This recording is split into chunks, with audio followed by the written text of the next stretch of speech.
Good evening, everybody. Welcome to the 3D version of Edmonds Center for the Arts.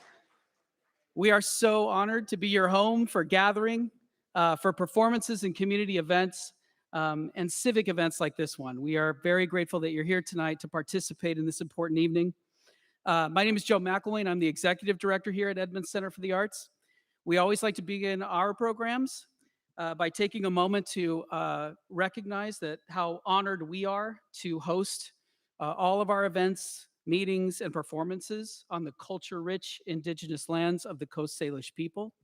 For Edmonds Center for the Arts, and I know this entire community is committed to working with our local tribes to acknowledge and honor their cultures, their histories, and their ancestral lands.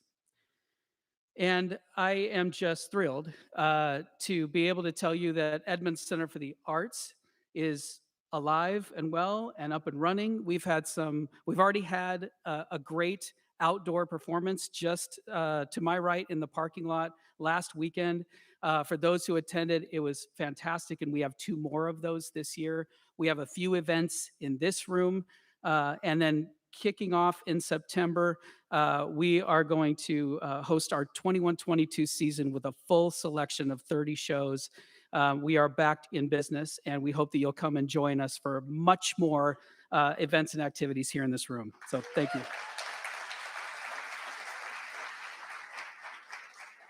I also want to take a moment, because I have the opportunity to thank the city of Edmonds. It was about 3 or 4 years ago the city, after it had been on for about 10 or 11 years, took a moment to recognize the value of Edmonds for the arts and our impact on the economy and the community and the quality of life. And they began to make an investment each year in our operation of $75,000, which was much needed and extremely helpful. And so I want to thank all of our council members, our mayors over the years who have seen the value of ECA and made that investment. So we're very grateful to them. I also want to acknowledge and honor Rick Steves Europe, who also makes a tremendous gift to us each year, again, to help us grow in our programming and do more for the community as we continue on. So thanks to them.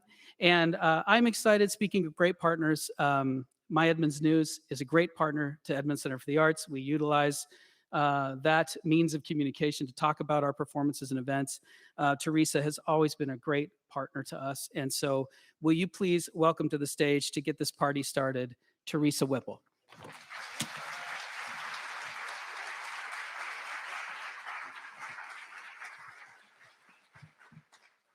Thanks, Joe. And don't go away, because people need to know you are the official timekeeper for tonight. You're going to keep the candidates on track.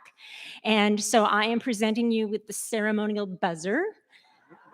Can you please test it to make sure it works? I haven't done this at all. So. There you go. So thank you. So when you hear that noise, and the candidates know that too, that means you're done. And we will do our best to try to enforce that. I am so glad to see all of you here. It is just wonderful to be back in person, wonderful to see faces, and I thank you so much for coming tonight. Before I introduce the candidates, I want to thank a few folks for helping us to put on this event. Thanks to the ECA for hosting us here. They've always been great to have these types of events. And thanks to our sponsors, Edmonds College, James Russell PLLC, Certified Public Accountants and Business Advisors and Office Tech. And we have collaborating community organizations. You may have seen them. They had their tables out there in the lobby. And they include the Alliance of Citizens for Edmonds, or ACE, the Edmonds Chamber of Commerce, the Edmonds Civic Roundtable, or ECR, and the Edmonds Neighborhood Action Coalition, or ENAC. I want to make sure I get all the abbreviations in there. In case you see those later, you'll know what they are. And of course, I want to thank the candidates for participating. They are working so hard, and to take a night out for them, I know that's really difficult, and I really appreciate them being here as well. I have one request as we begin. Please limit the clapping and cheering for your particular candidate, if you have a favorite, to 2 times, when we bring them on the stage and at the end of the debate, of course. We're going to start with the position 1 candidates, and before this started, they were asked to draw a number to determine who would go first and who would go second, and we will rotate, and we are going to introduce them that way as they come on the stage. So drawing number one was candidate Alicia Crank. Alicia?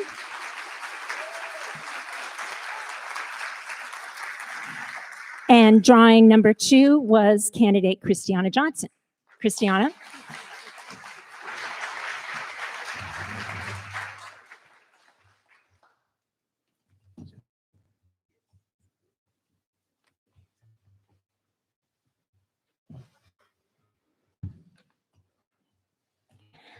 We're going to start with an opening statement from each candidate. They get 1 minute. Joe, are you ready with timing? No, he's not ready. Okay. We'll give him a moment to be ready. And just so you know, you're ready. Okay. I was just going to say the position 2 candidates will be coming on later, and they are actually sequestered, so they can't hear the questions. We wanted to make this fair for everybody so they aren't hearing what these folks are getting first. Okay. So opening statement, Alicia, you may begin. You got 1 minute. Thank you. Hello, everyone. My name is Alicia Crank, and being a business, nonprofit, community leader, and volunteer has been my passion for nearly 25 years. I've served on several boards and commissions in and around Edmonds. Currently, I'm serving on the boards of Project Girl and the Hazel Miller Foundation. I'm also the vice chair of the Edmonds Planning Board, as well as the chair of the Snohomish County Airport Commission. My background brings expansive experience and understanding on how corporate, municipal, nonprofit entities can successfully partner together and the importance of fostering and maintaining those relationships. My past service on boards of Safety Net Services and other nonprofits give me a deep appreciation for listening to feedback and concerns of others and understanding how to put solutions into action. I will work diligently to ensure that we, those who live and work in Edmonds, have their voices represented. From children to senior citizens, renters to homeowners, we are all working together to improve public safety, housing affordability, economic development, and sustainability opportunities. Thank you. Thank you. Christiana? Yes, welcome everyone. I want to tell you that I love Edmonds, and that's why I will always put Edmonds first. I have listened to you and represented your concerns on the City Council since 2012. I want to protect Edmonds for future generations. I will protect neighborhoods. These are the building blocks of our community. I will protect our charming historic downtown, which has developed over 100 years, and I will protect our environment. Finally, I will work to bring that good governance. You need to have confidence in your local government, and we need better communication with you. Our city's decisions should be open and transparent, and now more than ever, you need to know what is going on and when to have your voices heard.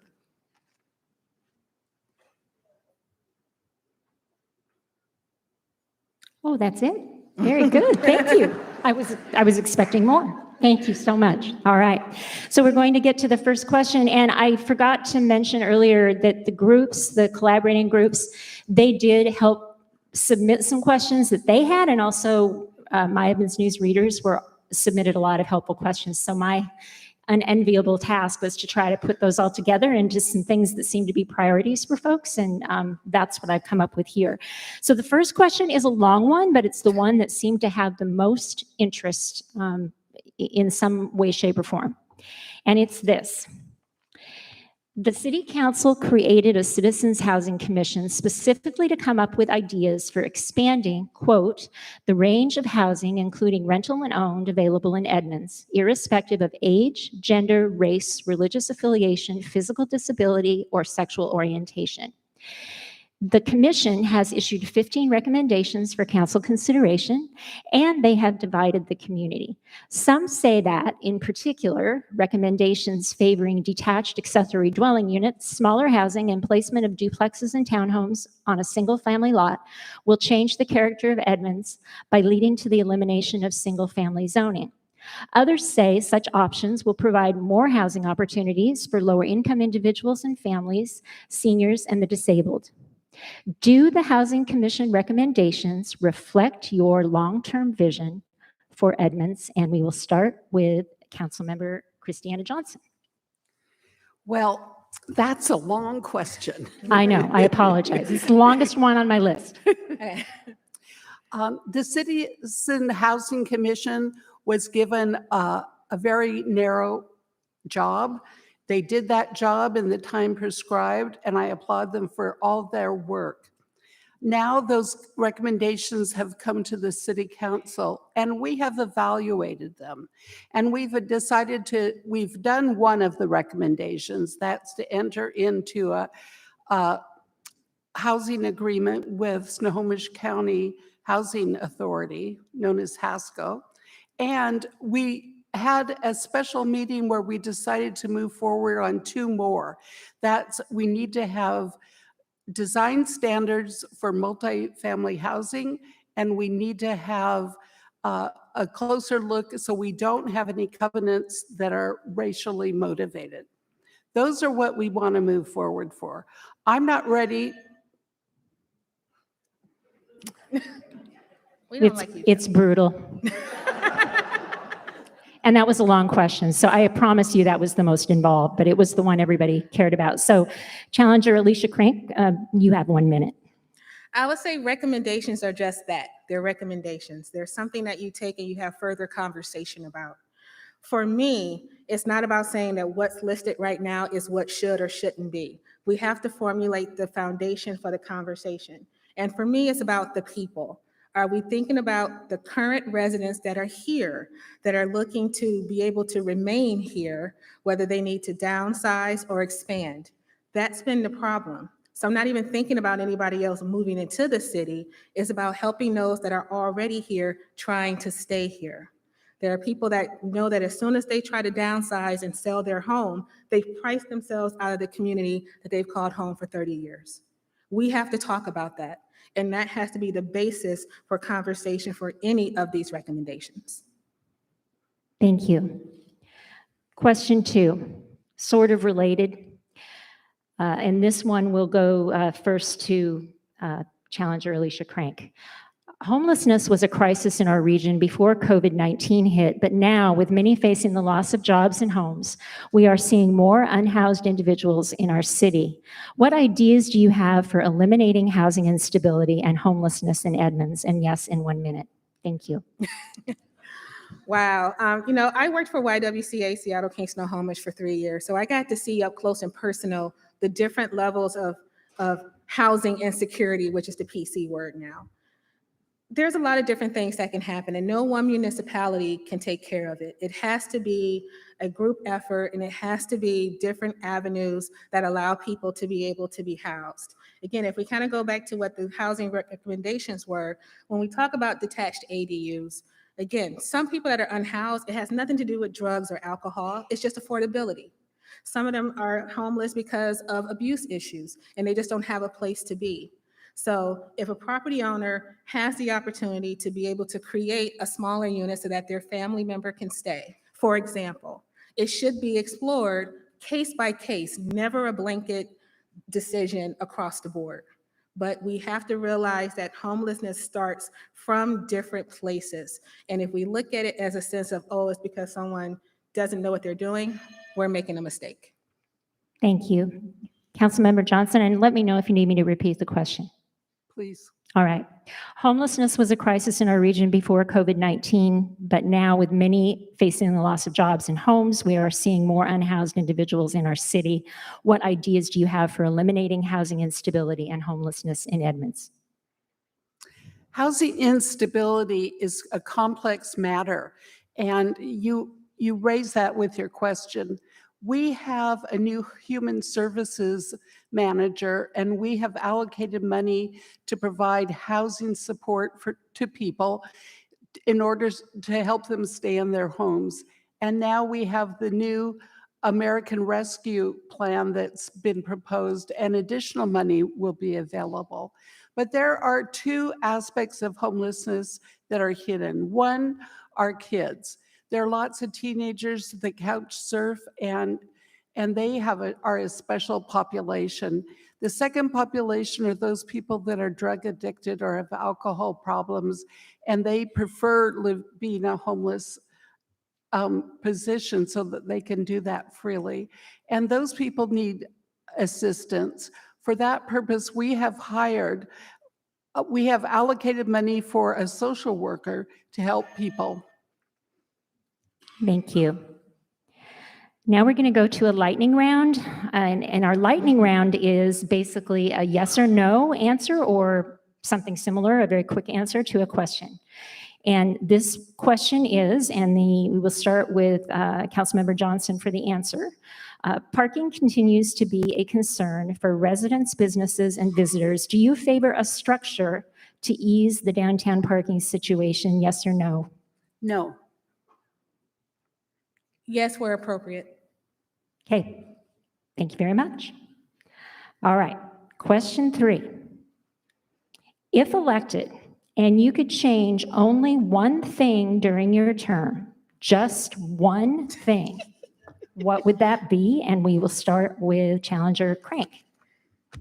One thing. I'm gonna go back to housing for a second, and I'm gonna say that, currently that we have, the MFTE.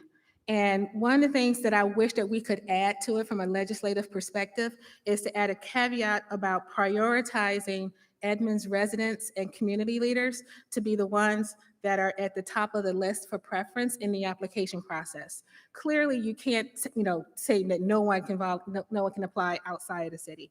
That's just not right. But there are other communities, especially in California, that have that caveat, which has actually helped keep people in their city that they've been in, and it's also eliminated the discussion and argument about others from other communities coming in and taking over the space. So that would be the one thing I would like to change legislatively. Okay. Councilmember Johnson. The one thing I want to change legislatively has been a problem for the last year and a half. We need to have council rules and procedures, and we need to follow them, and the public needs to know when they can weigh in on the different ideas. It's been a problem because decisions are made without setting them with the public and often giving council little time. So that's the one thing that I would like to change. Thank you. It is okay to have applause when you think there's a good idea, too. That's totally fine. All right, we're on to question 4. And we'll start with the respondent will be Councilmember Johnson for this one first. This is sort of long, not as long as the first one. The state legislature will offer the 22-acre Unocal property near the Edmonds Marsh to the city of Edmonds for purchase when the environmental cleanup is complete. Given the size of the property and a range of potential uses that could benefit all residents, what would you do to engage the public in a discussion of ideas for use and funding sources to purchase the property? Well, that sounds like the perfect thing for a town meeting where everybody can come and give us their opinions. We have organization Save Our Marsh. We have the fish hatchery. We have the gardens, and everybody has been following this issue for a decade. And I think that we need to all get together. I have some ideas, and I'm sure you do too, but we need to share them. Okay, thank you. Ms. Crank? I agree. I would say having several town halls and ones that could be in a hybrid setting. I think if we learned anything during COVID is that engagement of our community members has increased exponentially because people who could not come to meetings physically before now have that access. So being able to have those types of meetings, and we've been doing that. I've been doing that on my personal time with different things. City Council has been doing that as well. We need to make sure that we are engaging various elements of the community, not just those that are highly invested because they have the time to do it, but to make sure that there's accessibility across the board to be able to have those discussions. Thank you very much. And I forgot to mention earlier that we are live streaming. Oh, clap, please. I'll let you clap. Apologies, I didn't mean to cut you off. We are live streaming this event, and so welcome to all the people who are watching remotely because we are getting used to doing that now. So Yeah. thank you. Thanks for pointing that out. Yeah. All right. So now we're on to lightning round number 2. Now this answer is actually going to require a yes or no, and maybe, no, let me try that again. A yes or a no, and in addition, perhaps another answer. And you'll know when I say this what this means. Okay. And we will start this one with Alicia Crank. All right. You are running for a nonpartisan position. Did you seek and or receive an endorsement from a political party? Yes or no? And if so, which party? Yes, Democrat. Okay. Thank you. No. Okay. Thank you very much. All right. Question 5. And let me just see, where are we with Christiana? Christiana Johnson will start next.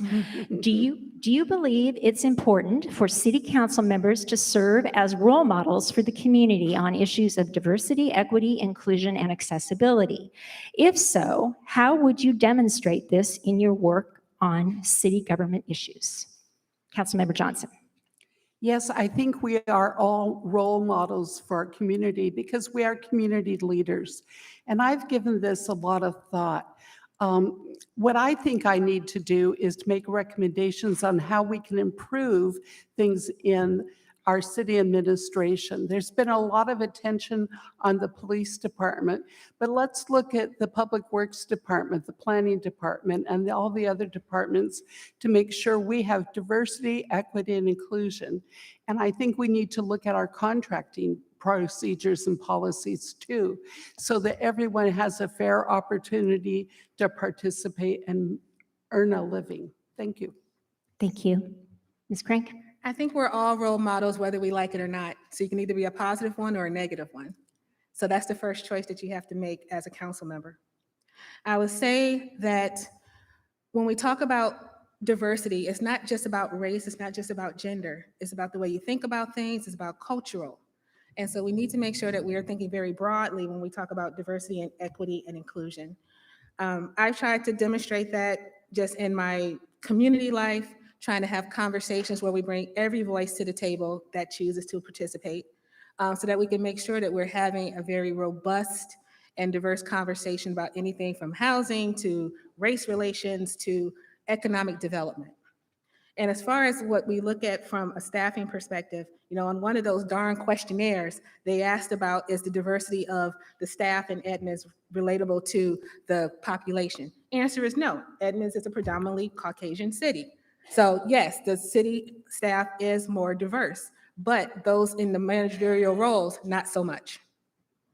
Thank you very much. I was just waiting if there was any applause. I didn't want to cut anybody off. All right. Get that out of the way. Okay. Question 6. If you could change only one thing about how the city council currently functions, what would that be? And we start with Alicia Crank. I guess it's also goes back to the role model question, which is modeling civil discourse. I mean, especially now with everything online and you're able to see everyone's faces at one time, it really resonates. And when you see eyes rolling or people, nodding their heads across the board, everyone has participated in that on council. Let's just be clear.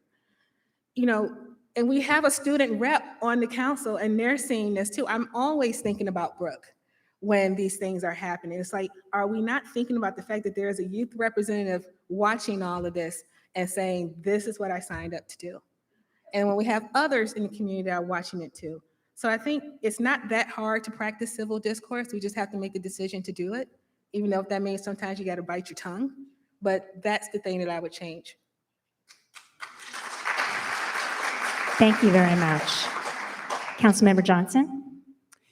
If I were to change one thing about city council, I would say let's be more efficient. No more special meetings. Let's start at 7, finish at 10, and let's make sure that we have a 3-touch rule. First, items go through the committee. Then they come to the city council for discussion. Then they come to the city council for a decision. That process has been established over time, but we've ignored that for the last year and a half. That's the one thing that I would change at City Council so that you, the citizens, can have a better idea of what's going on and when to participate. Thank you. Question 7. And this will go first to Councilmember Johnson. Proposals for increasing housing density in Edmonds may conflict with current environmental protections already in place, including the city's critical areas ordinance, the sustainability element of Edmonds' comprehensive plan, and the current climate action plan. In your opinion, which should carry more weight, environmental protection or increased housing density? I've given this a lot of thought, and I don't think we can look at just one thing without the other. I believe that we should do area plans, and that should include transportation, the environment, land use, public safety, so that we look at everything in that community together. We divided the city into 7 districts for the housing commissioners, and I think that taking the CBD as, the downtown area as one area, we could do 2 a year, and we could have a complete review of the whole city in 4 years. And I think that would be very wise. And I did this in a previous job, and it worked beautifully. And I think we need to do this at Edmonds, and I'm going to make a proposal for that during the budget. Thank you. Thank you very much. Challenger Crank? Would you please repeat the question? Yes, I can. Proposals for increasing housing density in Edmonds may conflict with current environmental protections already in place, including the critical areas ordinance, the sustainability element of the Edmonds comprehensive plan, and the current climate action plan. In your opinion, which should carry more weight, environmental protections or increased housing density? I don't believe in density for density's sake, even though we know that we're looking for that because we need to have some of that happen here. But it needs to make sense in the spaces that we're trying to do it. We've already talked a little bit about neighborhood villages and trying to figure out what's going to make sense there, whether it's mixed use developments, so on and so forth. The environment is very important. One of the things that's really important to me is environmental justice and making sure that areas that don't get the open spaces and parks are having some level of protection, and also making sure that they're getting what they need there. So we have to look at it on case-by-case basis. We have to also look at it not just from the one puzzle piece, but to think broader. And if we're not looking at the broader picture, even in the best situation where we're trying to make the right decision, we could still end up failing because no one thought 3 steps out. Thank you very much.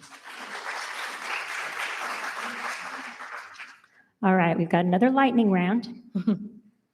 This is, again, short answer, but not yes or no, and it'll become clear. Okay. Trust me. All right, famous last words. The City Council pulled the plug on the Edmonds Waterfront Connector project following citizen outcry, but we still haven't addressed the issue of ensuring safe passage across downtown railroad tracks during an emergency. On a scale of 1 to 5, 1 being not at all important and 5 being extremely important, rate how you would prioritize this issue as a council member. And I'm just looking for a number, 1 to 5. Sorry, Alicia. 4. Thank you. 4. All right. See, that was easy. Okay. Question 8.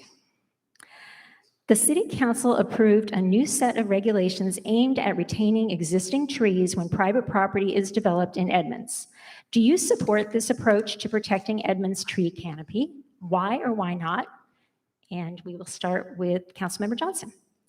Yes, I voted for this, and the reason why is because we need to do a better job of protecting the trees on our public, excuse me, that was private or public? Well, I asked whether you supported the approach that the council passed, which would be on private Okay. on property. Well, Yeah. We did approve this for public property, and that's pretty easy. What's tough is whether or not to approve it for private property, and we kind of made a middle ground there.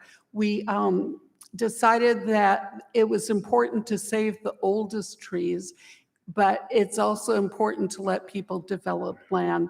So we took a middle ground there, and it's a little complicated, but I just wanted to let you know that the reason why we did this is because we've seen the decrease in our public and private lands and forestation, and we're going to do a new map to indicate what kind of tree coverage we have so we can compare the previous to the present. Thank you very much. Ms. Crank? Two parts. So for public, yes. Private, not so much. And I think, again, it goes back to, you have to think about property owners' rights. And I think that we've heard a lot of feedback, not good feedback, about what's currently been put into place.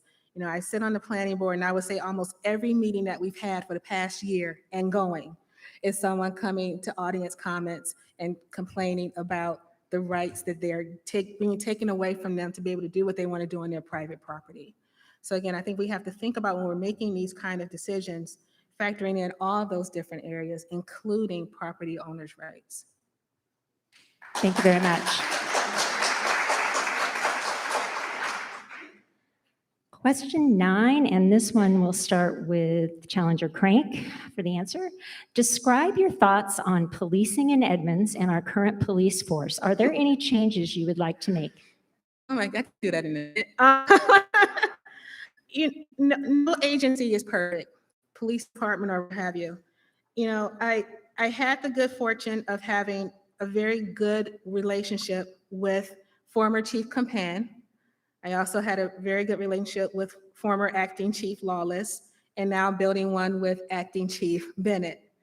And I think that that has been very crucial in being able to understand that a partnership between the community and the police department is going to be crucial to make anything go better. I don't think we can just say, here's a list of things, go do it, and make us happy if there isn't an interpersonal relationship between the community and the police department. So yes, are there issues? Yes, there's issues everywhere.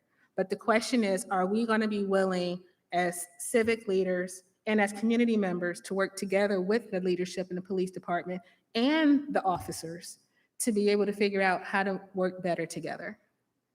Thank you. Councilmember Johnson, you're up. I need to have that Of repeated. course. Describe your thoughts on policing in Edmonds and our current police force. Are there any changes you would like to make? Well, bottom line, we have not had a police chief for the past 17 months. And we've spent $120,000 searching for one. The mayor has made mistakes. The city council has made mistakes. And we have yet to have a panel of candidates to evaluate. In this city, the mayor nominates and the city council confirms. And by our rules, we need to interview the top 3 candidates. So if we could just follow those rules, those simple rules, I think we would be much better off in this town.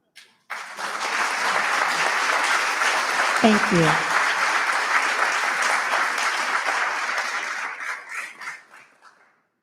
Question number 10, and this one goes first to Councilmember Johnson. As a city council member, describe how you will support our business community. Oh, well, first of all, I've been a member of the Chamber of Commerce since 2012, and I shop locally. I participate in a lot of the food drives. I support all of our community. And I think that's important because when we make a decision, we can spend our money in Edmonds or we can spend it outside. And as a city council member, well, we have the ability to create policies and programs that help our small businesses. And with the American Rescue Plan, we're going to donate large sum of money to help struggling businesses, especially those that have not received any support before. And we're going to have retraining programs for both the employees that have been displaced by their employers. Thank you. Thank you. Ms. Crank? I will do what I always do. I show up. I try to make sure that, I spend my money locally as much as I can. I make sure that I share where I'm going. I post it on social media. And that was really crucial. And I didn't realize how crucial that would be during the pandemic. And to hear so many people tell me, I didn't know that shop existed. I went there because you went there and you showed off what you purchased. I think we have to make sure that we're showing up for our local businesses, not just as individually and we come and go, but we're encouraging other people to participate. And I think also showing up in the sense of making sure that we're going and talking to shop owners, trying to be proactive in finding out what's going on in their different areas of the community with their business, and not waiting for something catastrophic to happen and try to be reactive and trying to fix the problem. Thank you. All right, we're on to lightning round number 4. Yes or no? And this one is going to go first to Challenger Crank. Do you support the mayor's decision to operate walkable Main Street on both Saturdays and Sundays instead of limiting it to Sundays only, as a number of downtown merchants had requested? Do I support it? Yeah. No. Okay. That's Mayor Johnson. Absolutely not. Okay. Thank you very much. All right, we're on to question 11. And this one goes first to Ms. Johnson. Share a moonshot idea that would draw more businesses and customers to Edmonds. A moonshot idea. Moonshot. Like just the most outrageous, Oh, a moonshot. amazing moonshot. Moonshot. I know I had to make sure I understood the definition before I used it because I'll have to think about that one. Well, here's an idea. Why not have concerts for young people so that we can encourage them to come to the ECA, maybe on the outdoors? I mean, most of the concerts here are generally for our age group, but why don't we get some young people, get some rock and roll, some alternative bands.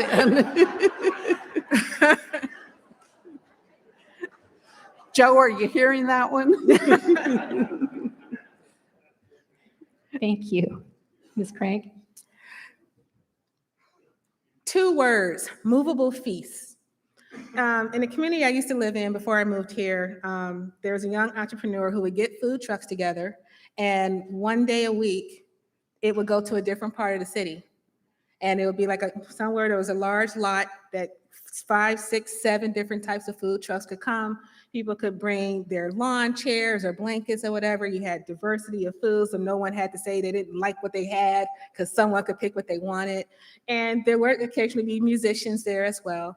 And I think even with the example of the Uptown Market that just happened, to be able to go to different parts of Edmonds that's not just downtown. We have Perrinville, we have Furdale. I mean, I think there's opportunities to be able to drive business with food because everyone likes food.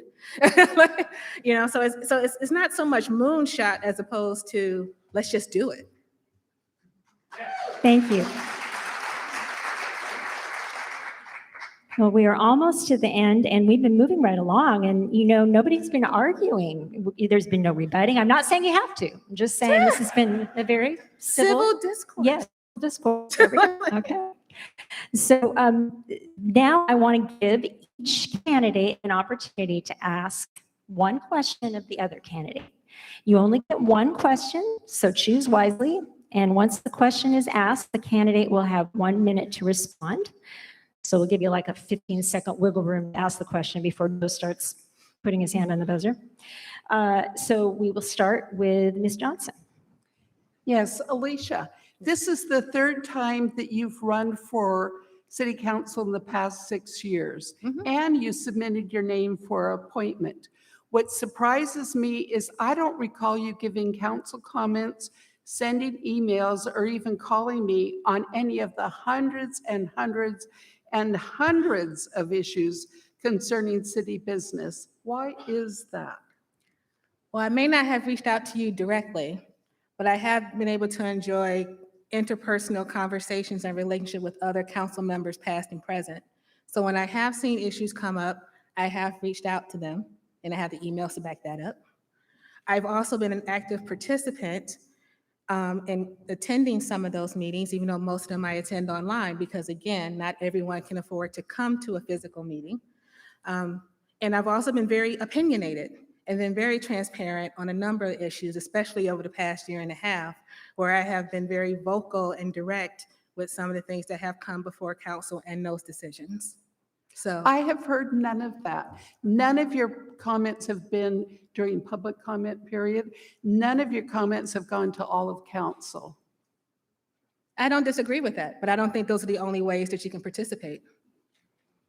Okay. Well, those are important ways for me to receive information from the constituents. Okay, I think that can qualify as a rebut. So we'll move on to Challenger Crank. What is your question? Sure. Over the course of the past 16 months during COVID, it's been challenging to get out and about and do things within the community as a council member. That being said, what activities have you done or instituted over that time to connect and help your fellow constituents in Edmonds? Well, I have not been out and about. I have sequestered at home per the governor's recommendations. And I try to answer as many emails as I get from my constituents.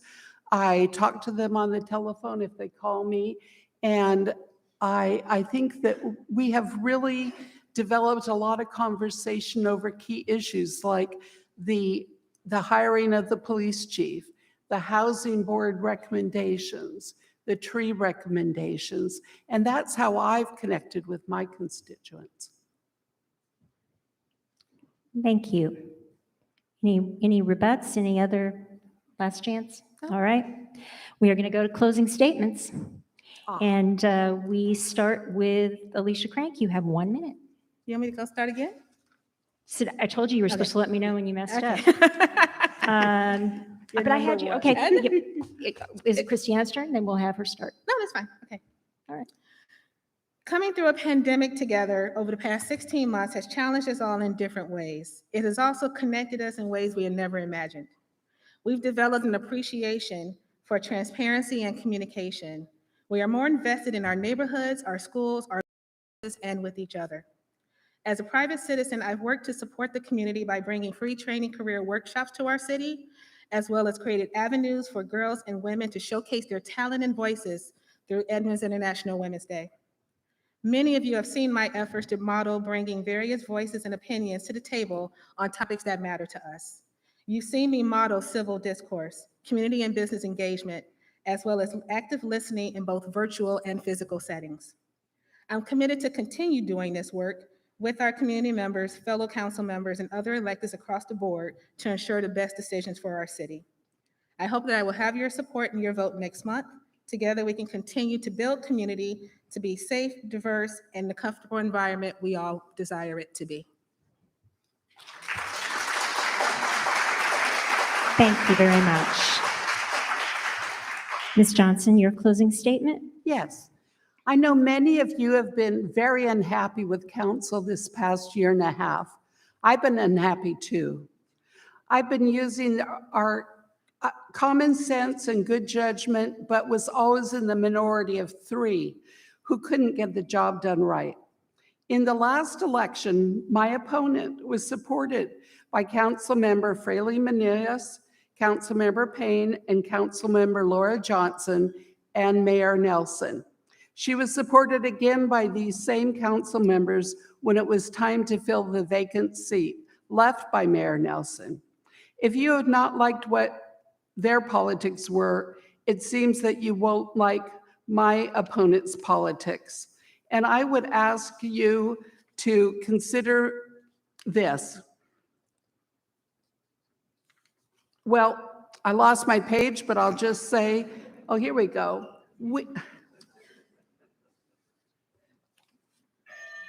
I'm done. Thank you.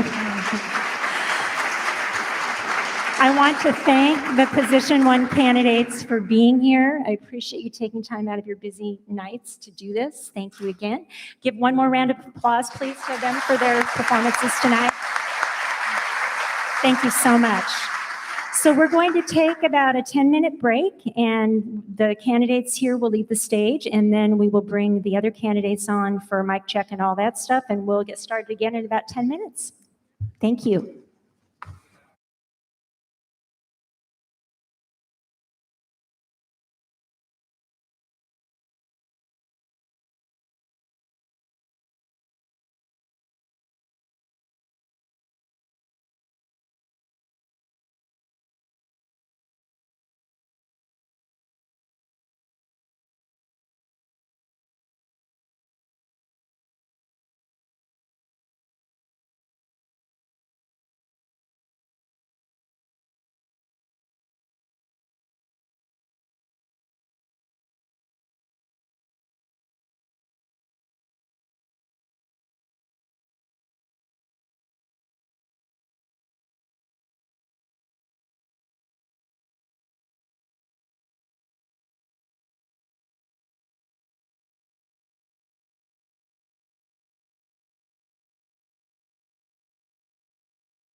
If you want to take your seats, we'll begin the second debate.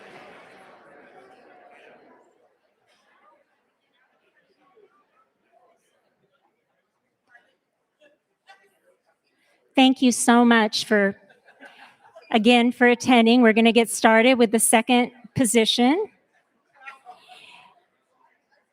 And as we did last time, we had these council candidates, for position 2 draw a number to see who would go first, second, third, and fourth in this case.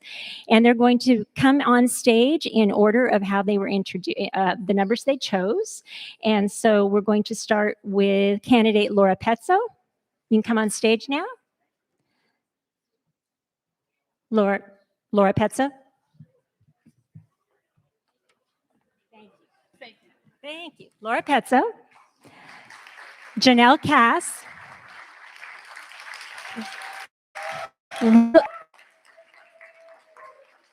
Will Chen.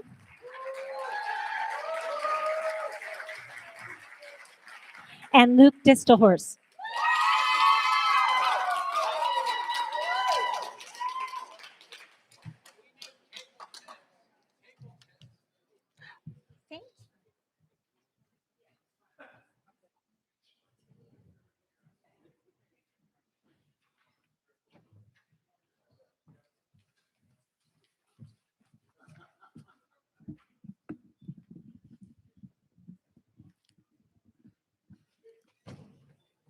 Good.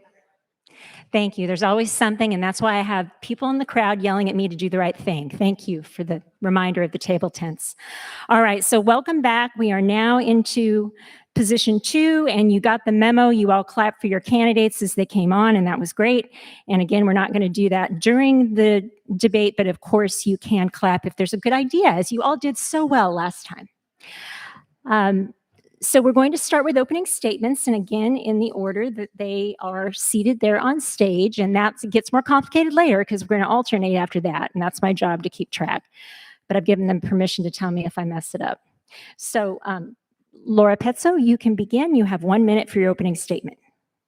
Thank you, and thanks to all the sponsors and attendees, and thanks especially to the folks who contacted me over the last few days to talk to me about this race.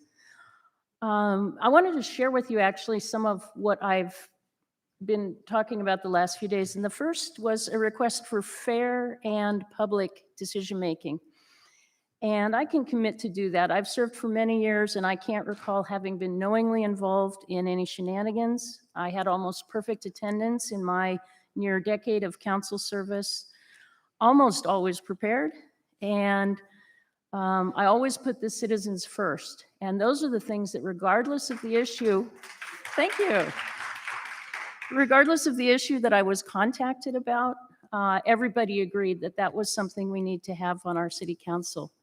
There were a lot of questions the last couple of days about the Housing Commission recommendations to eliminate single-family zoning, and I'm pretty sure that those will come up in more detail later. Thank you. Ms. Cass, you have 1 minute. Thank you to My Edmonds News for having this event here at the ECA. Thank you to everyone who's here tonight. Your attendance shows your interest in bringing good governance back to City Council. My name is Janelle Cass. I'm a mother, wife, Air Force veteran with a degree in civil environmental engineering and a local business owner. And like you, I love Edmonds. We as a community have witnessed a lot of irresponsible actions in the past couple years, including blatant disregard for the concerns of the residents and businesses of Edmonds. Our city's future will be shaped by these upcoming elections. For instance, we face zoning changes that may allow up to 2 additional buildings in your neighbor's backyard, overshadowing your home, increasing parking congestion, and putting stress on our environment and infrastructure. This is just the tip of the iceberg. Tonight, I look forward to discussing the numerous other issues facing our city. Thank you. Thank you. Mr. Chen, you have 1 minute. Thank you, Teresa, ECA, and the rest of the co-sponsors for putting up this forum. To the audience, you guys are awesome. It is your participation that makes our democracy strong. My name is Will Chen. I'm running for Edmonds City Council because I care. I want to preserve and protect this special community that we all love and care for. I want to be the voice for everyone, especially for those who often feel unheard. As I ring the doorbells and talk to thousands of people, these three issues keep coming up again and again. They are community safety, housing, fiscal responsibility, and transparency. With your help and your support, I'm ready to tackle these issues head-on. Thank you. Thank you. Mr. Distelhorst. Hi, good evening. Thank you all for being here tonight. I'm Luke Distelhorst, and it's been my honor to serve the residents and the city of Edmonds on council over the last 18 months. I've been fortunate to collaborate with many council members on putting our residents first in responding to the pandemic, keeping our most vulnerable residents in their homes with lights on and food on the table. I'm extremely proud of the work that we've done, prioritizing business assistance to disadvantaged businesses, passing a new agreement to support affordable housing options, tackling driving offense reform to save our city money and focus on issues of equity and public safety, and establishing a new human services fund to meet the needs of our most vulnerable. Thank you so much for being here tonight, and I'm really looking forward to this discussion. Thank you. Okay, question one, and this, I promise you, is the longest of the questions that I've asked, and it will take me a little while to get through it, but it's also the most important. As I told audience members earlier, these were questions that were generated with help from collaborating organizations, civic groups in the area, as well as our readers. So here it is, and the first response will come from Ms. Cass on this one. The City Council created a Citizen Housing Commission specifically to come up with ideas for expanding, quote, the range of housing, including rental and owned, available in Edmonds, irrespective of age, gender, race, religious affiliation, physical disability, or sexual orientation. The Commission has issued 15 recommendations for council consideration, and they have divided the community. Some say that, in particular, recommendations favoring detached accessory dwelling units, smaller housing, and placement of duplexes and townhomes on a single-family lot will change the character of Edmonds by leading to the elimination of single-family housing. Others say such options will provide more housing opportunities for lower-income individuals and families, seniors, and the disabled. Do the Housing Commission recommendations reflect your long-term vision for Edmonds? Ms. Cass. Thank you. Well, I would say most of those recommendations lacked public input. A lot of those were gathered during COVID and people weren't available to be there to talk about it. I would say, first and foremost, we have to pay attention to some of the data that was collected saying that 78% of Edmonds residents do not want to see the elimination of single-family zoning. We need to respect that.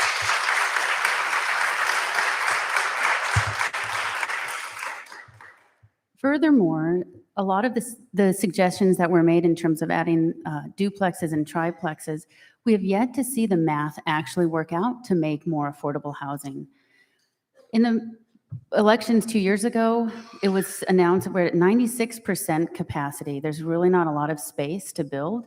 And so it's either getting rid of single-family homes or going up. And I don't think anybody here is for going up in downtown Edmonds. I'm not. Thank you very much. Mr. Chen, you're next, and please let me know if you want me to repeat any or all of that question. It's a long one, I know. No, I'm fine, thank you. Let's be clear, I was on the Housing Commission, and I voted against the upzoning of our entire city. However, we do have a responsibility to plan for the future of our city. With the light rail coming and people on the move, we have to be prepared. Our city is not isolated. We are interconnected with our whole region. So we have to prepare and plan for changes.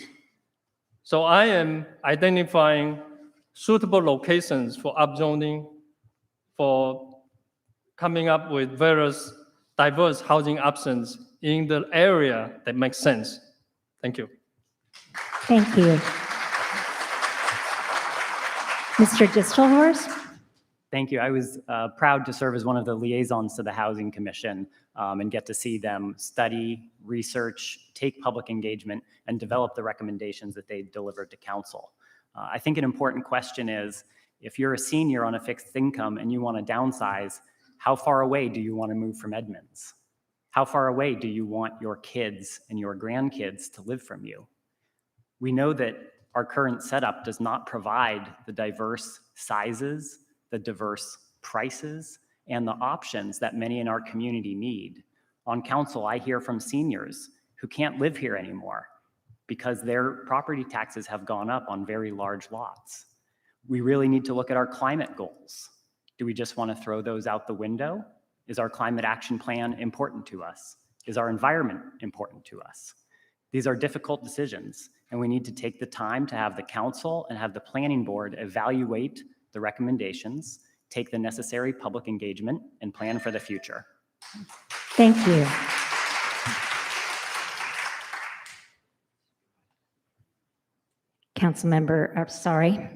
Force of habit, Challenger Petso.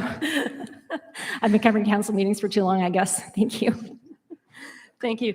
I am not in support of all of the Housing Commission recommendations, and I was somewhat disappointed that a commission charged with expanding the range of housing types would instead attempt or propose to eliminate single-family housing. That does not match my vision. There's some changes that are worth considering. We haven't reviewed, as far as I know, the accessory dwelling unit ordinance since about my 4th meeting in the year 2000. Might be worth a look, but no blanket, we'll allow anything everywhere. Conditional use permits. Zoning is a tool for land use planning. Conditional use permits are a tool for making exceptions. We should keep both in our toolkit and not throw those away in the name of streamlining or otherwise creating more housing options. We need to, yes, create more housing options. We do not need to eliminate single-family zoning. Thank you. Okay, question number 2, and the first response will come from Mr. Chen. Homelessness was a crisis in our region before COVID-19 hit, but now, with many facing the loss of jobs and homes, we are seeing more unhoused individuals in our city. What ideas do you have for eliminating housing instability and homelessness in Edmonds? Thank you, Teresa. Homelessness is a compassionate question that touches everyone's heart, especially mine. When I was 8 years old, I experienced homelessness for 2 years myself. I was fortunate enough that I came to the United States and living my American dreams now. Currently, I live in the Lake Bellinger area, and I witnessed firsthand how the problem increasing. The solutions that I'm proposing is we need to look at short-term solutions, finding temporary housing for those people. And then long-term solutions, we need to identify the root cause of those solutions, whether it's mental illness or family abandonment or drugs or any other family domestic violence issue, and allocate our resources working regionally. We cannot solve this problem alone in Edmonds. We have to work across with the regional to solve this problem. Thank you. Thank you. And I have to apologize. I already got myself out of order, as I'm sure you all noticed, except me. But we'll go ahead and continue on with this order from now on, and I'm sorry about that. So Councilmember Distelhorst, please. Thank you. Over the last year on council, we've prioritized assistance to people who may be experiencing housing insecurity to keep them in their homes. The best way to prevent homelessness is to keep someone sheltered. We've done that with assistance to families in need. This year in the legislature, a bill by our own Representative Strom Peterson was passed to help cities plan for long-term shelters and permanently affordable housing. This year, I worked with Councilmember Vivian Olson to pass an interlocal agreement with the Housing Authority of Snohomish County to create options for permanently affordable housing to make sure that we can transition people from shelters to a stable property to keep a roof over their heads. Long-term, absolutely, we need to work with regional organizations, with our cities next to us, Linwood and Mount Lake Terrace, and maybe develop a Southwest County consortium where we can work together and pool resources with partners, because we definitely can't do it alone by ourselves. Thank you. Thank you. Ms. Petzo? We had this question actually when I applied for the council vacancy that Mr. Distelhorst holds. And I thought at that time that the data was showing that the best and most affordable way, the most cost-effective way, was to help people who need the help to stay in their homes. A number of people find themselves a car repair away or a utility bill away from having to leave their home. And we are beginning now to set up the organizations and set up the coordination to get the money to those people, hopefully to tide them over, let them stay in their home and move on. We've also in the past done some useful things, partnering with, there's an apartment complex on Edmonds Way we partnered with once to provide some affordable housing, and that seems to have worked out nice. So there are some options, and it's nice to see a heightened care for what those options are and willingness of the community to back those options. Thank you. Ms. Cass, and I apologize for skipping over you the first time. It's now your turn. Thank you so much.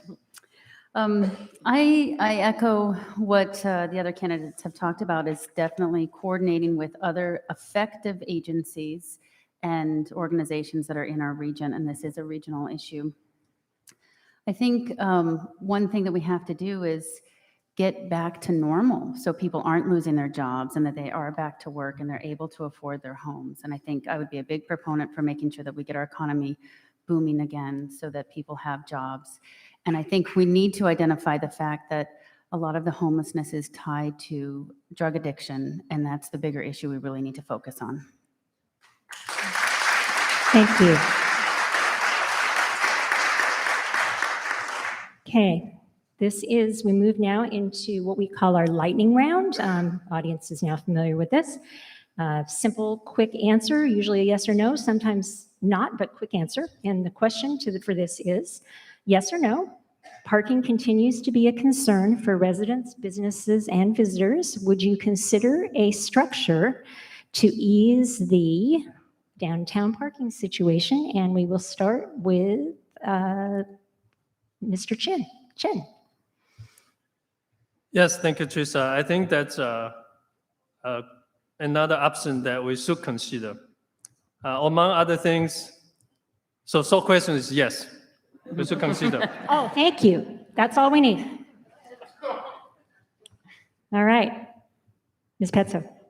No, sorry, wrong. I got to get this. Sorry, I'm looking at the wrong thing. Mr. Distelhorst, I'll get this right. Thank you. Yes or no?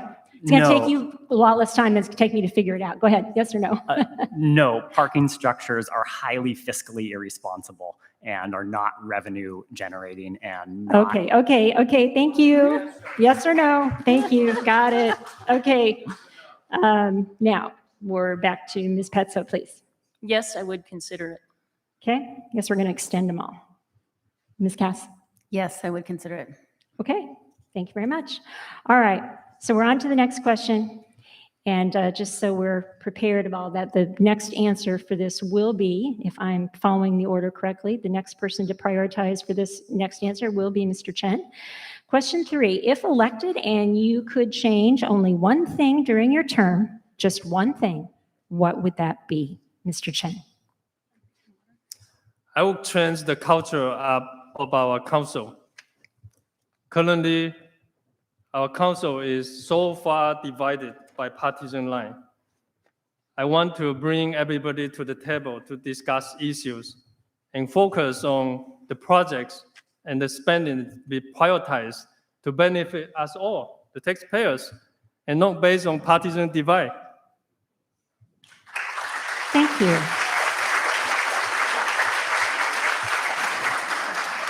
Mr. Distelhorst? Thank you. Definitely equitable investments throughout our city.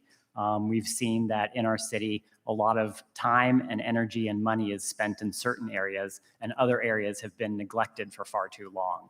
And really making sure that we bring those neighborhoods, we make sure that Edmonds is visible through all parts of our city limits, and that we're making equitable investments in all of our neighborhoods throughout the city. Thank you. Ms. Petzo? Yeah, I would like to emphasize getting council back to basic procedures, basic duties, public safety, quality of life, financial oversight, without all the distractions that are consuming large portions of council meeting time. Thank you very much. Ms. Cass? Well, I think our city codes need to be edited, updated, and revised so that they serve the people of Edmonds, and so that we can have some efficiency in our permitting process, which will also help to bring down the housing costs and home improvement costs. That seems to be something, we've got a bad reputation. We're having a hard time getting contractors to come bid on projects here because our codes are so fumbled up, and it allows for winners and losers to be chosen by city members versus sticking to what the rules are and making it fair for everybody. Thank you.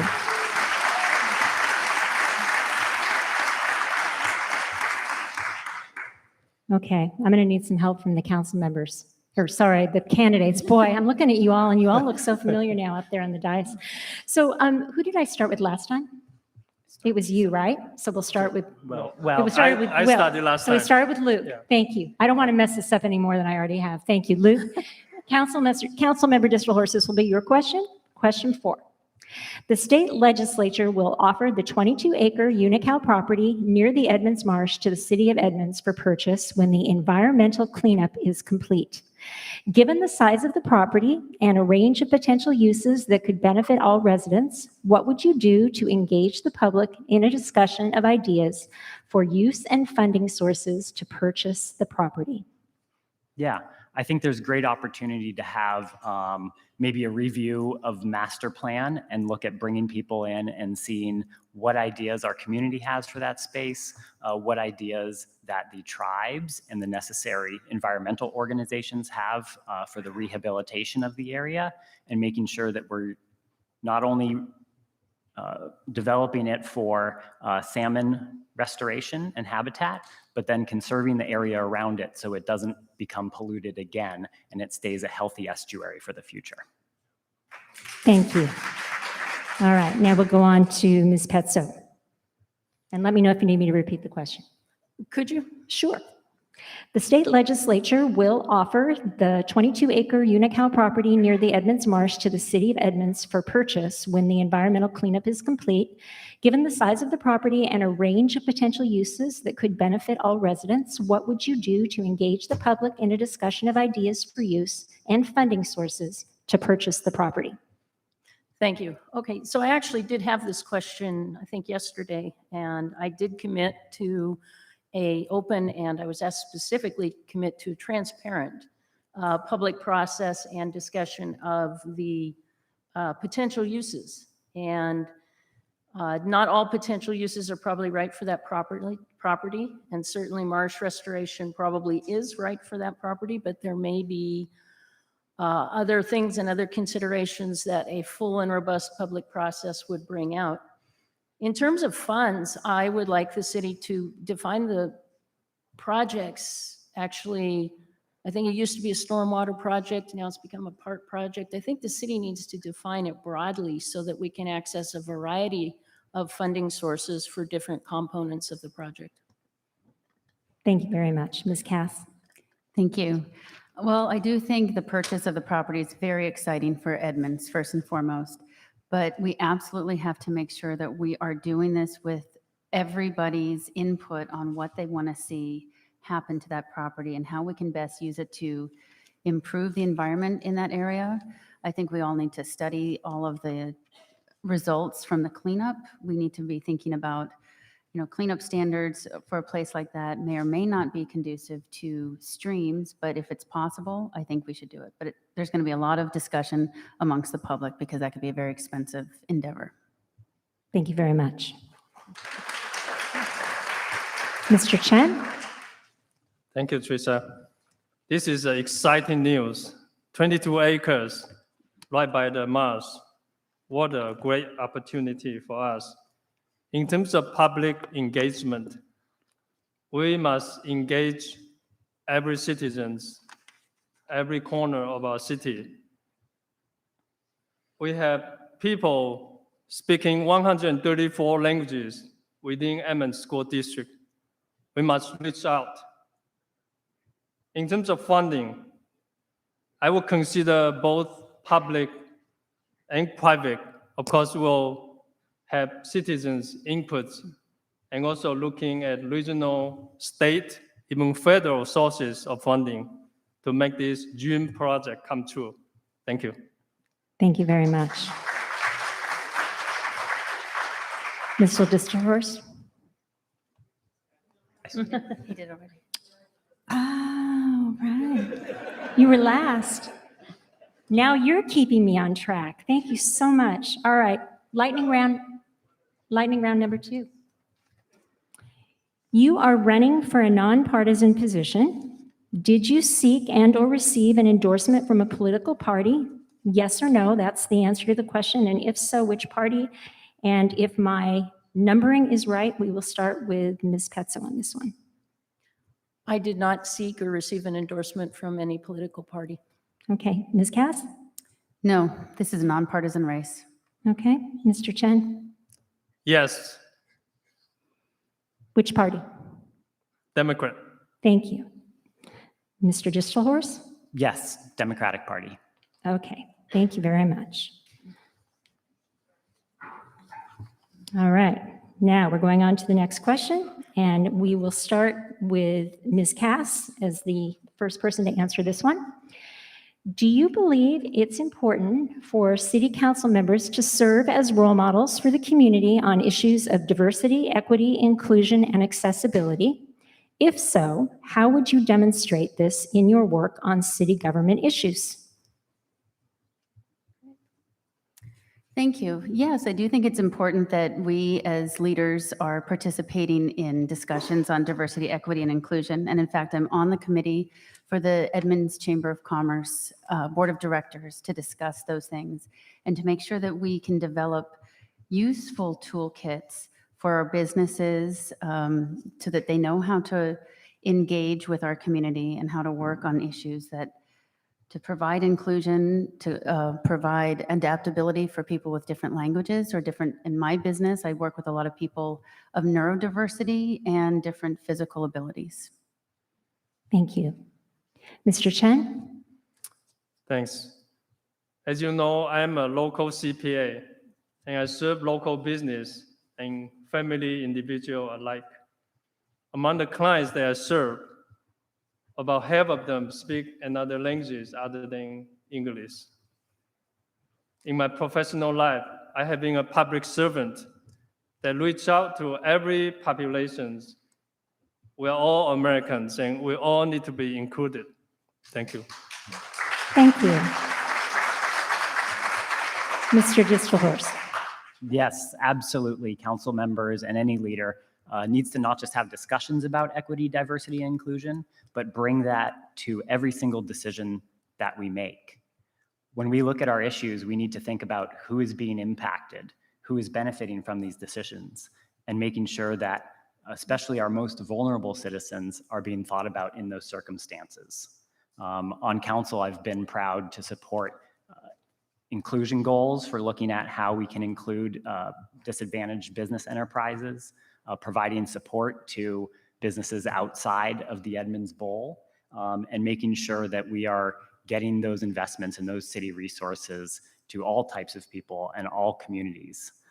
Having my family immigrate here with me to the United States in 2014 from Mongolia, we've experienced things in our community that have been hurtful to them and that we know that others in our community are experiencing.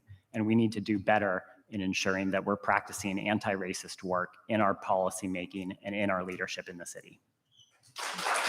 Thank Can I you. rebut? Can I rebut that? You may. I would like to ask Councilman Distelhorst why then he took an appointment position away from 3 women of color and a gentleman of color when you went for the city council, an opportunity for diversity then. Sure. I applied to the seat with 14 other people, and 4 council members voted me on to the council. So I don't think I blocked anyone. I was appointed by a majority of the city council members, and I'm proud to have brought the decision-making framework to the service on council that I provide.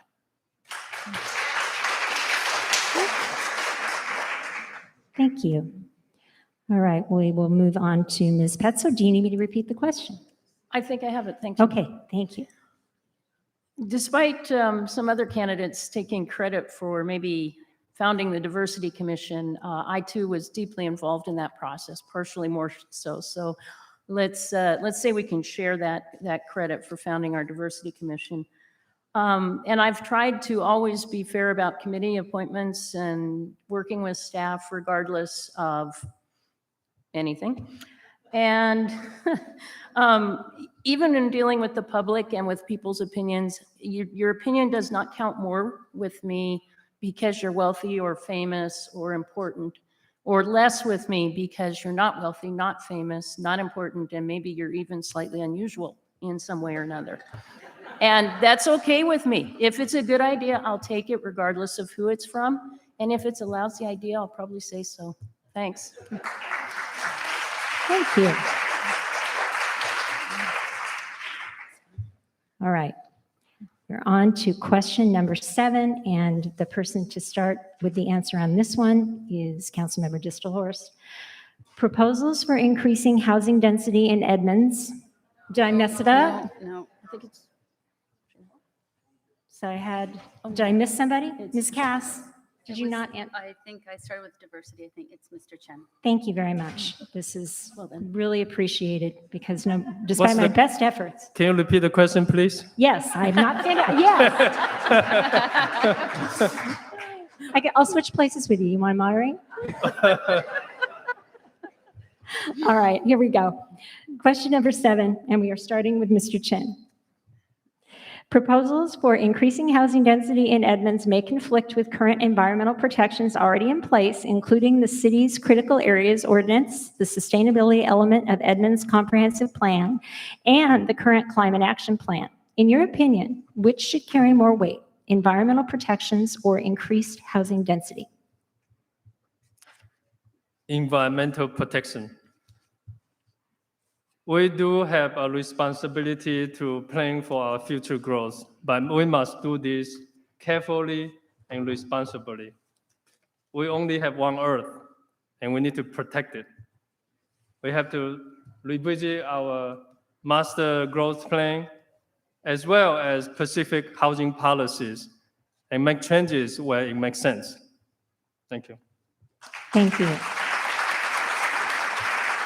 Mr. Distelhorst. Thank you. Housing and the environment have this great intersectionality in our policies. Our 2 largest greenhouse gas emitting sectors are transportation and buildings.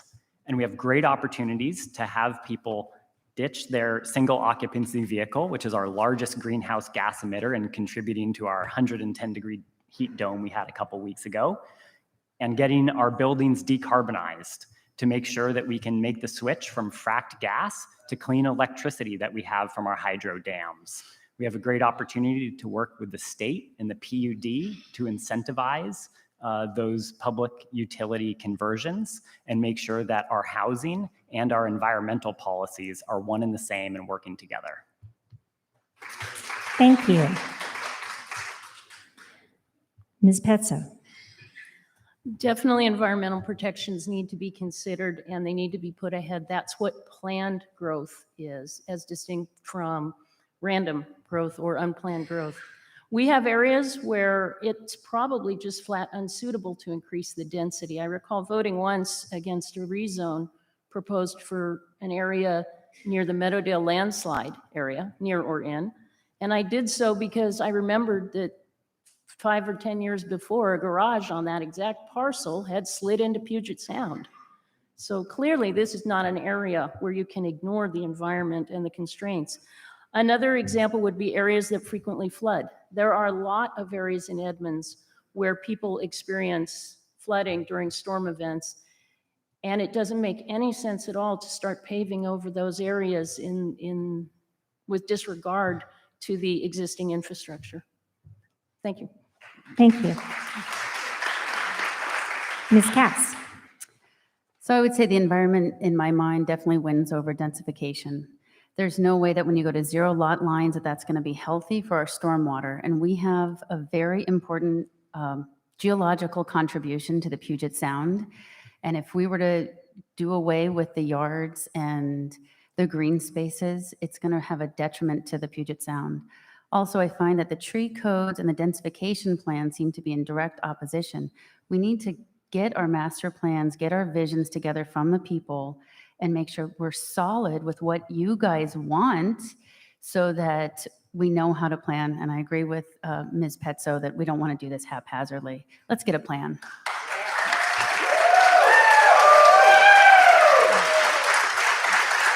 Thank you very much.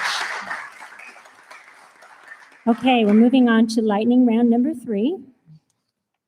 I hope that's right? Nobody has any disagreements with where I'm at?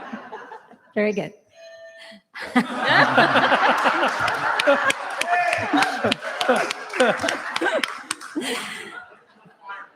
I know. Thank you. Thank you very much. All right, here we go. Lightning round number 3. And Mr. Distelhorst, this will be your start on this. And again, this is a simple answer. This is not yes or no, but it'll become clear to you when I read it what it is. Okay. The City Council pulled the plug on the Edmonds Waterfront Connector project following citizen outcry, but we still haven't addressed the issue of ensuring safe passage across the downtown railroad tracks during an emergency. On a scale of 1 to 5, 1 being not at all important and 5 being extremely important, rate how you would prioritize this issue as a council member. And I'm just looking for a number between 1 and 5, Mr. Distelhorst. 3. Thank you. Ms. Petso? 3. Ms. Cass? 2.5. It's always got to be somebody. Is this Price is Right rules? Mr. Chen? 3. Thank you. All right. I'm checking every time now. With question 8, we will start with Ms. Petso. Is it an easy one? That I can't say. The City Council approved a new set of regulations aimed at retaining existing trees when private property is developed in Edmonds. Do you support this approach to protecting Edmonds tree canopy? Why or why not? That is not an easy one. That was a terribly complicated proposal, and one thing I have determined out of it is that you can't have a mere $2,500 fine for cutting down trees when you're not supposed to. We've gone through that before. Yes, we need to retain trees. I'd even go so far as to suggest that we offer saplings. A number of cities around the country are doing this, offering saplings because they're very inexpensive to people, and we could actually help people get the right tree in the right place where the trees could be the stormwater heroes that they are and suck up the stormwater. And if they're planted properly, I got a couple maples that are on the north side by the street. And so they shade the street pretty much most of the summer, which is pretty cool. And so I think we can definitely look at other options besides just Joe. Thank you. All right, Ms. Cass. No, I don't like how the tree ordinance has been rolling out. Most of the people I talk to in Edmonds love their trees. They love the wildlife that they support. They love all the advantages that we get from the trees from a stormwater standpoint. But to be honest, I know at least 10 trees that lost their lives in anticipation of this overreach by our local government.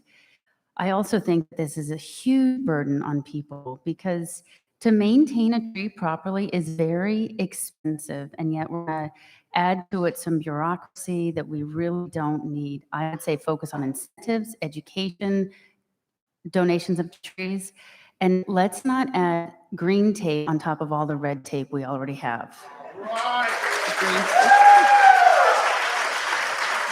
Thank you.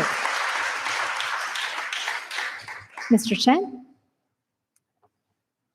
Yes, even though I am for environmental protection, I do not agree that personal property, including the trees, should be forced by a local government. I think we need to approach this problem in short term and long term. In short term, we need to provide assistance. As Laura Pesso says, it's expensive to remove a tree. So we need to provide some assistance in doing that. In the long term, we should plan for how to plant, where to plant the trees so that it doesn't create a problem to begin with. So I think we need to look at this issue from long term and short term. Thank you very much. Mr. Distelhorst. Thank you.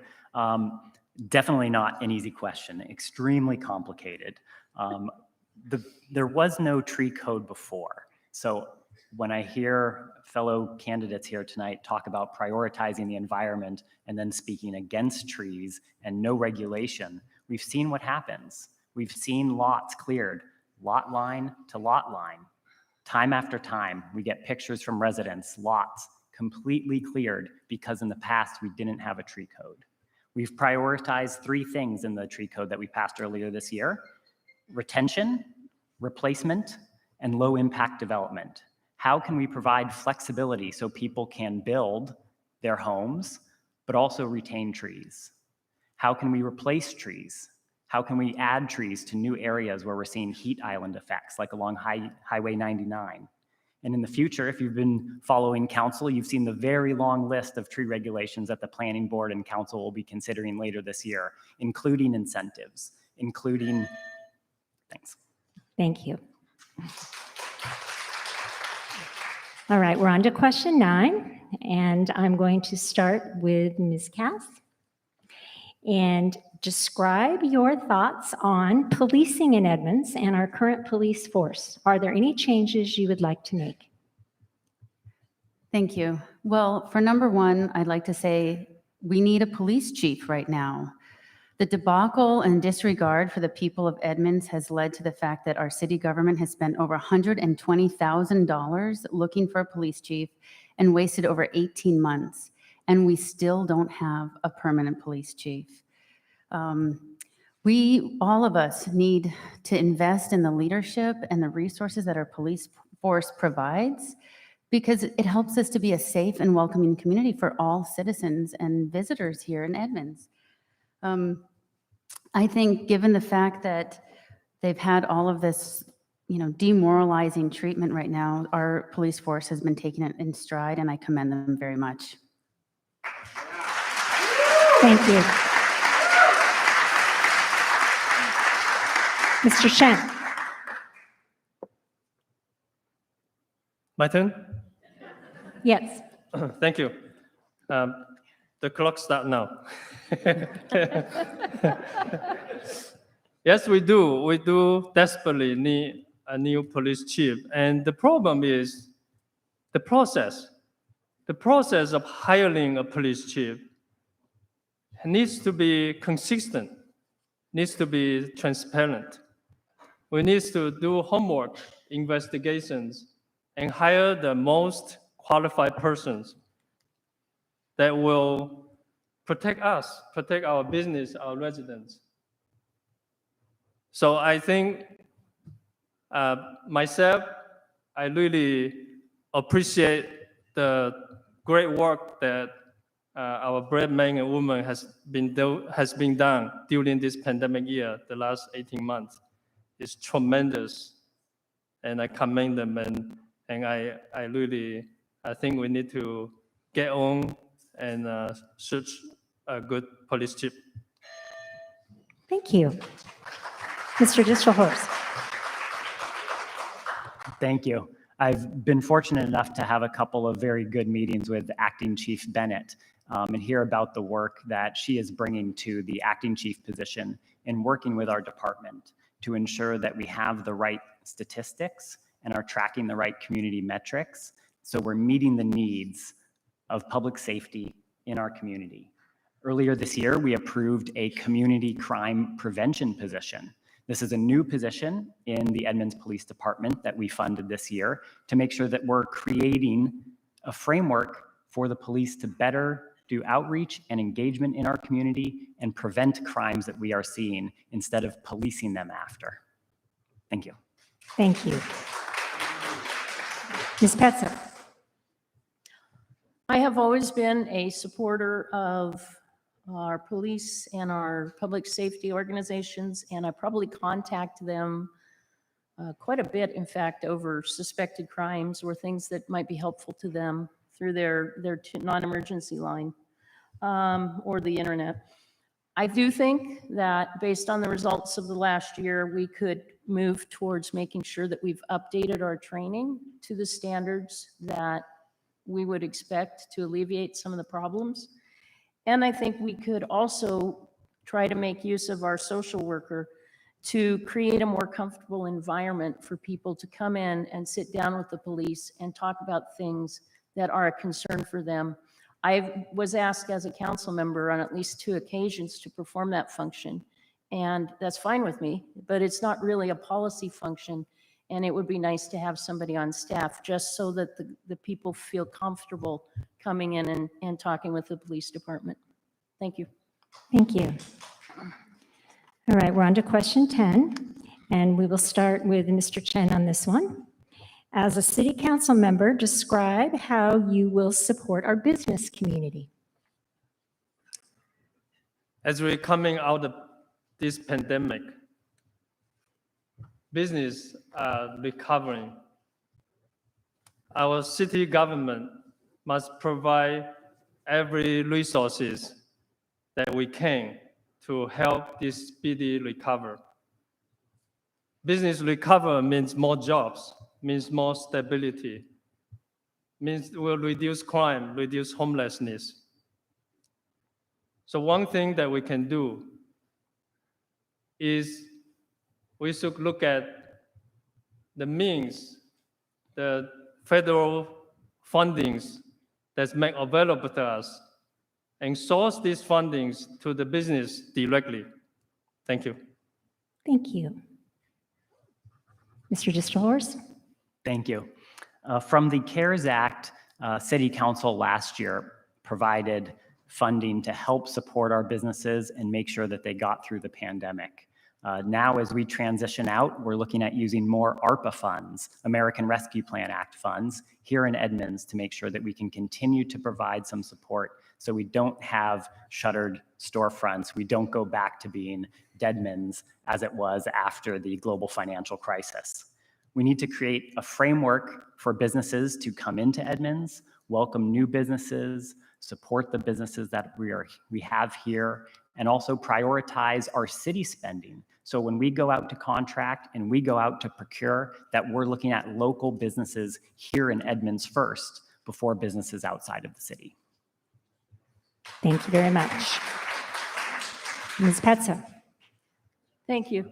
Some of the things that I've done in the past are things that we constantly need to watch out for. My record includes opposing new business taxes, and they're very creative at thinking them up. One year we had a proposal for a square footage tax based on the square footage of your business. Other things we can do is improve the infrastructure. The Hazel Miller Plaza was an excellent development for our downtown, and I think we've got a Highway 99 project planned that should help the businesses out along Highway 99. I also think we need to engage the businesses more. There was some concern raised over the downtown street closures. And I think we need to be in communication with folks who actually have the numbers on how our ideas might affect their business. Thanks. Thank you. Ms. Cass? Well, as a small business owner, what I would want from our government is to not shut down the street in front of my business, and I would listen to those people. They know what thank you. They know what the till says. Let's work with them. A compromise for walkable Main Street was to shut down on Sundays only, not Saturdays and Sundays. That is devastating to business. Let's start there. Let's just not interfere with business, first and foremost. Second, let's be very careful with what happens of zoning and eliminating commercial space to go towards residential. It might seem profitable to the city to start with, but then you eke out space for businesses to come here. So that would be something that I would take care of. Let's keep our commercial space. That way we can attract businesses that are fleeing Seattle to come to Edmonds. Thank you.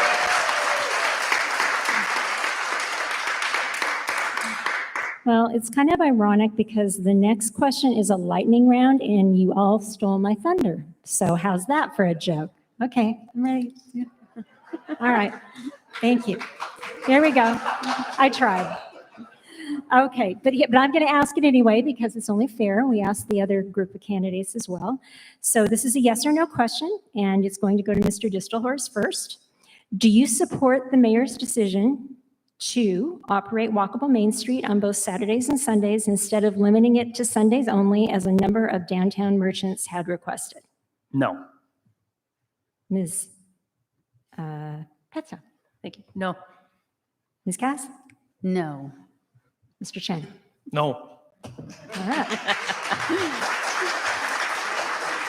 Can I rebut that? You may.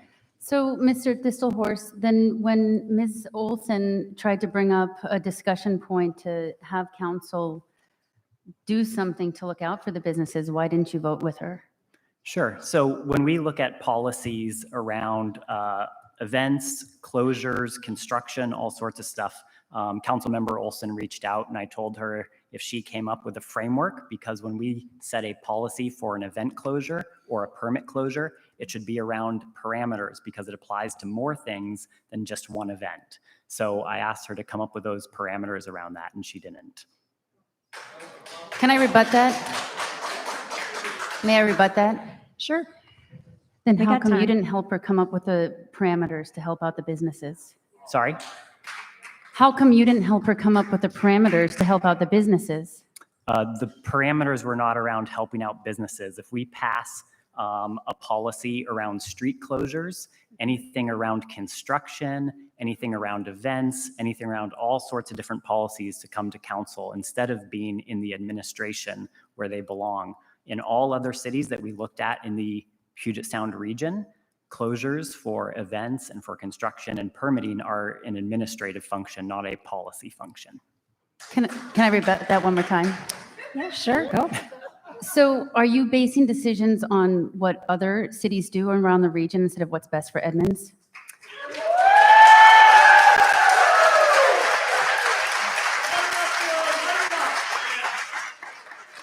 I think it's a great example of understanding public policy and legislation versus administrative function and where those decisions lie. Okay. All right. Well, if we're good, we're done with that, we'll move on to question 11. And according to my records, this one we'll start with Ms. Petsa. Share a moonshot idea that would draw more businesses and customers to Edmonds. We did have some questions in the last group about defining moonshot, so if we need to go there, let me know. No, I'll go back to a crazy idea I had back in the olden days, which was to establish more parking downtown by making use of something I called satellite parking lots, where you can acquire a bit of property near the downtown area, and we would have that then as supplemental downtown parking. Okay, Thank you. Ms. Cass? Well, I love the idea of a moonshot. My husband's a rocket scientist and my daughter's going to go into the Space Force. So I think for Edmonds, I mean, we are already a gem and a destination. I would probably echo what Ms. Petzo said, make sure that we've got places for our visitors to park and just work on that. Thank you. Mr. Thank you. I think we need to look at three things. Number one, we have limited parking. And right now, as we come out of the pandemic, we need to gradually, if not all of a sudden, remove all the temporary structures on the street. So we need to create more parkings. Along the parking, permanent parking lot is also another consideration. Number two, we need to look at city codes to incentivize business to come here, cut the red tapes. Number three, possibly lower some taxes, unnecessary taxes to attract businesses. Thank you. Mr. Distelhorst? Definitely Highway 99. Currently, we have an environment there that is really hostile for people to visit businesses. If people are trying to cross a street at 40 miles per hour, with traffic going by, people can't turn into parking lots. We have a great opportunity for a project there that's currently at $180 million, which would fall in definitely my moonshot category of bringing safety, accessibility, and new businesses to Highway 99 as part of the upcoming community renewal plan, and making sure that we have more investment, more business opportunities throughout our city. Thank you very much. All right, we are almost to the end, but first, and I'm going to put my placeholder here. Ms. Cass, you're going to start, so we can get that out of the way, right? I want to give each candidate an opportunity to ask a question of one other candidate. So each of you gets to ask one question of not all three other candidates, but you have to pick which one you're going to ask the question of. And you get just that one question, so choose wisely. And once the question is asked, the responding candidate will have 1 minute to respond. So we're adding a few seconds on at the beginning before Joe starts the timing. So we will start, in fact, with Ms. Cass. Thank you. So my question would be for Mr. Chen. I'd like to understand where who you will represent if you were to be elected to City Council, considering the fact that 77% of your donations are coming from outside of Edmonds and many from outside of the state. I'm very concerned that, like other residents, who's paying to get you elected? Of your top 25 donors, the ones that have maxed their donations at the 500 limit, only 2 of them are from Edmonds, and 1 of them is a family member. Can you please elaborate on who you're going to serve if you're elected to City Council? Thank you, Janelle. When I elected, I will serve Edmonds 100%. I'm a proud Edmonds resident. When I come here, I realize this is my dream home. It's true that I raise money from both inside and outside of Edmonds. Like most of our candidates here, we have family, we have former colleagues living outside of Edmonds. And the fact is, I raise even more money from within Edmonds than most of our candidates on the stage, except Janelle. The people who live outside of Edmonds, they're proud of me because they know I'm a person of integrity. They can trust me. They know I will do a good job for the position that I'm running. When I'm elected, I will listen. I will reach out. I will connect with residents. Thank you. Thank you.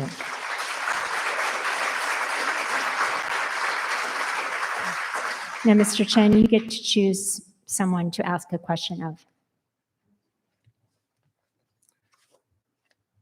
My question is to Luke Distelhorst.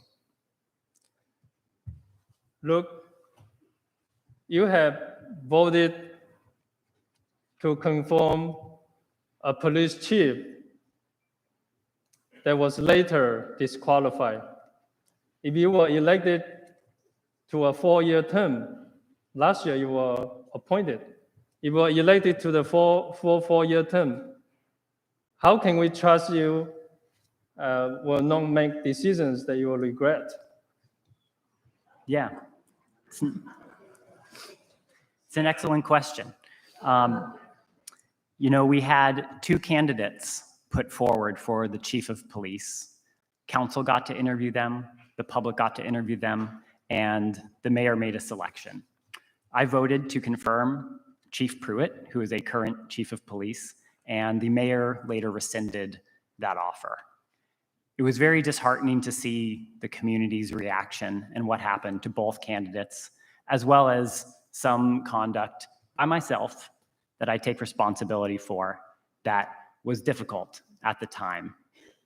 In the future, as we enter this new process of currently evaluating candidates for the chief of police and bringing those candidates forward to the public and forward to council, we need to make sure that we have a very clear public process, that people have the necessary time to meet the candidates, to hear from them, and that all the background check companies and contractors who are hired to do that work complete their work faithfully. Thanks. Thank you. Rebuttal. Then Go why for it. you You beat me didn't to do it. that when you were on the job?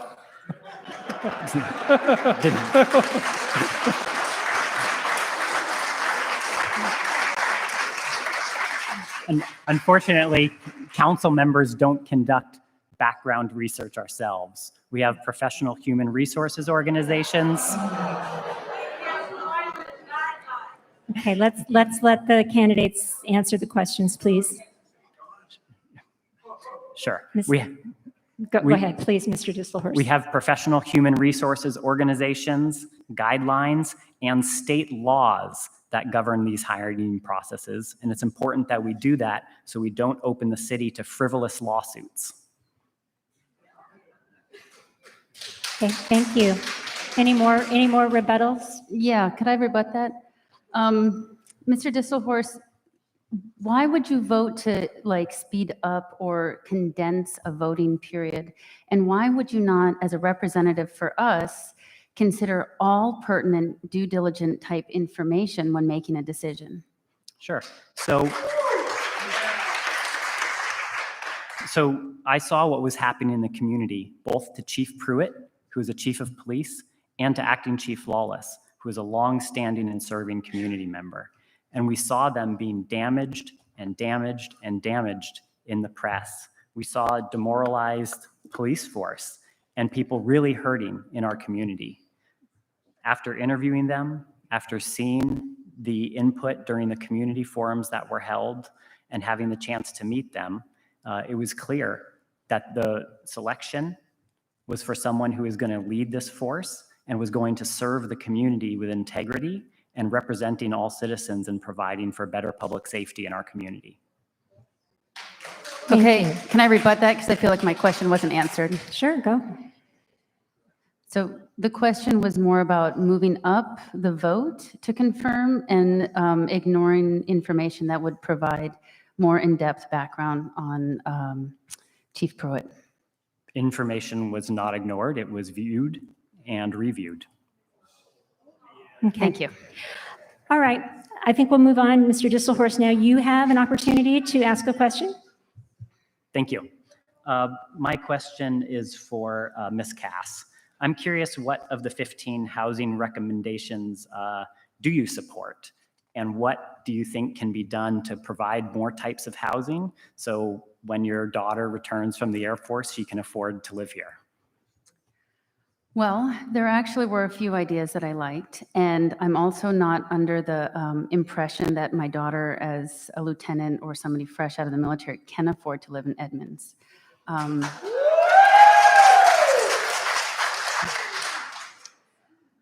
So I would say that I think some of the ideas, like the cluster cottages, have some promises, but after talking to some developers who've done some amazing creative things in terms of reorganizing how the houses are placed, they don't want to touch Edmonds with a 10-foot pole because of how difficult it is to do permitting here. So I think we have to get back to the basics, make sure that our codes and our plans and our vision is set, make sure that we've got architectural standards so that as we do add things with more density in areas that can tolerate it, that we're doing so with a vision of what the Edmonds residents want. Rebuttal, please. What areas can tolerate density? Well, we do have the Highway 99 plan, so there's those areas. In fact, I think, if I'm not mistaken, we're actually meeting our Growth Management Act development. So I don't understand why we just can't take a breather and get everybody's input in person and get things back to normal so that we have the residents' input on our further decisions.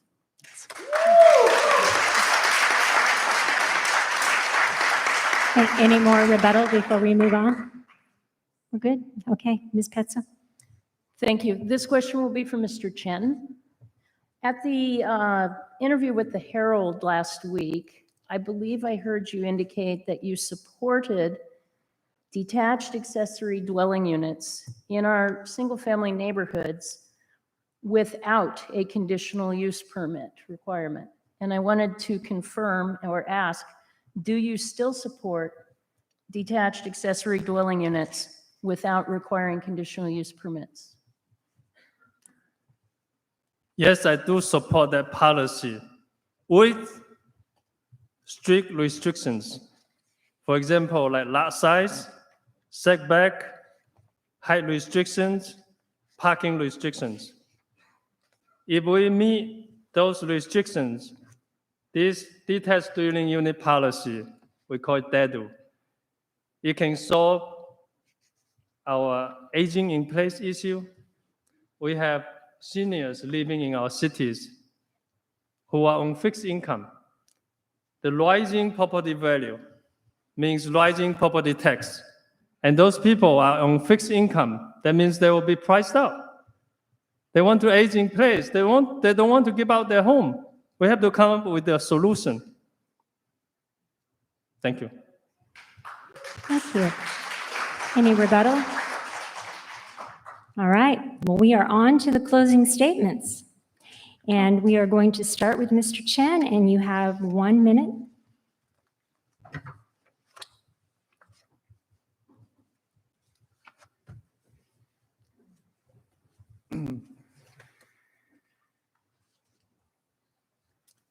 Thank you.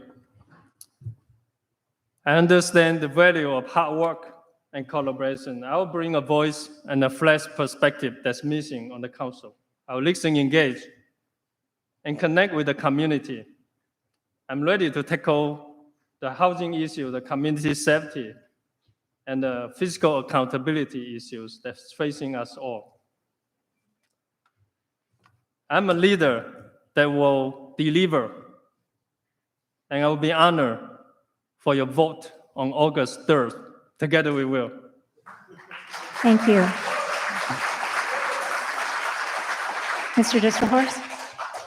Thank you so much for being here tonight, both in person and online, and thank you for hosting. If you've watched council before, you've probably seen me get emotional during council meetings. It's truly humbling to serve our community and to receive so much support, to receive endorsements from so many currently local elected leaders at the city, county, and state level, as well as numerous labor organizations and human rights groups. There are so many issues and opportunities for us to work on at all levels of government, across city lines, and I feel lucky to have made these connections while serving Edmonds residents on the city council. Being a public servant in my day job, serving on council, and serving the public in my volunteer roles, I bring a people-first regional approach to working toward an equitable, healthier, and more resilient future. Thank you. Thank you. Ms. Petsa? Thank you. In order to get council back to basics, then one of the first things we need to do is have council get their own house in order. And I can use my experience to help them do that. Public hearings need to have adequate notice. They don't have to be pulled at the last minute because, oops, we didn't do that right. Consent agendas should be, or the extended agendas should be publicized regularly. I tried to give public comment on an issue, and it wasn't on the consent agenda. Well, first it was, then it wasn't, and then I quit following it because I didn't know when it was going to come up, and to this day, I don't know if it's already been decided or if it's still pending.